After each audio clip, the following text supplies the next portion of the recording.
Today, we'll be discussing the Jordan 4 Bred Reimagined, but specifically, we'll be discussing whether you should sell or hold the Jordan 4 Bred Reimagined if you happen to cop from the shock drop, and why that is. For early information before these shock drops occur, Endurance always has your back, but Endurance does so much more than just sneaker reselling, and I'd really encourage you guys to explore these new markets too. Not to mention, we offer completely free guides on that same link below too, so why not check it out. But for those of you who don't know, the Jordan 4 Bred Reimagined had an early shock drop today, and the full release will be on February 17th for $215. Under 40,000 pairs ended up dropping on the shock drop, but the total stock is around 200,000 pairs, so we still have yet to see the majority of stock go into circulation, whether that be on exclusive access or on the full release. As of me making this video, it is February 6th, the day of the shock drop. The average post-shock drop prices for sizes 8 to 12 is currently $320. Currently, these prices make these profitable with a good margin,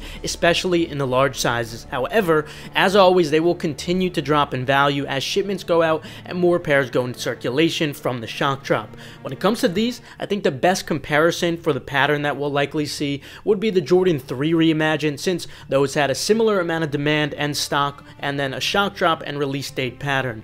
And by that I mean the pattern from shock drop to full release, not long-term appreciation. We'll use Jordan 4 models for that in the full seller hold video the day before the full release, so subscribe and enable post notifications for that. Anyway, the pattern tends to be prices are high at first, and then they drop as pairs go into circulation from the shock drop, and then on the actual full release date, they jump back up in price a day from everybody who missed out, but not quite as much as they initially were.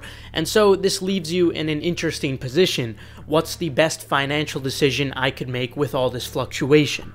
Well, it's actually going to be different for everybody. Why is this? Because you're all going to receive your shipments at different times, meaning some of you guys are going to get your pairs super early before the prices have fallen a ton, and others are going to get pairs when prices have already bottomed out close to their trough. If you get your pairs super early, it would probably be in your best interest to sell them right now. And if you get your shipments later, then you might want to wait for the post-drop impulsivity effect, because I definitely can see it being possible with these for at least 10% from wherever they are before the drop. So let's say they're at 290, then I could expect a 10% increase from there, very close to what they're at right now, just slightly below. We saw the Jordan 3 Reimagined drop from about $400 to $310 following the shock drop, and that's essentially what we've already started seeing on these Jordan 4s. The Jordan 4s are already around $320 on average, and as less than 40,000 pairs go into circulation, they could continue to drop further. With that said, if you have your pairs very early, while prices are still over $310, it's probably worth selling them now.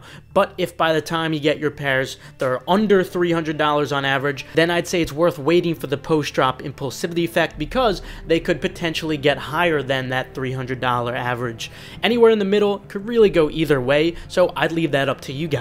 But anyway, that's all I have for you guys today. Wanted to make this explanation simple and concise. Hopefully, it's very easy to understand. This tends to be the pattern when it comes to all big GR shock drops that have a lot of demand and good stock. Also, make sure to check out Endurance with the link in the description below if you're looking for a profitable side hustle that goes far beyond just sneaker reselling, or even just completely free sneaker guides. Subscribe and enable post notifications. This way you stay 100% updated on all hyped releases, and follow my Twitter, KeithAdam10. This way you get urgent notifications like the one for the shock drop today. With that, have a fantastic rest of your day, and congrats if you already copped.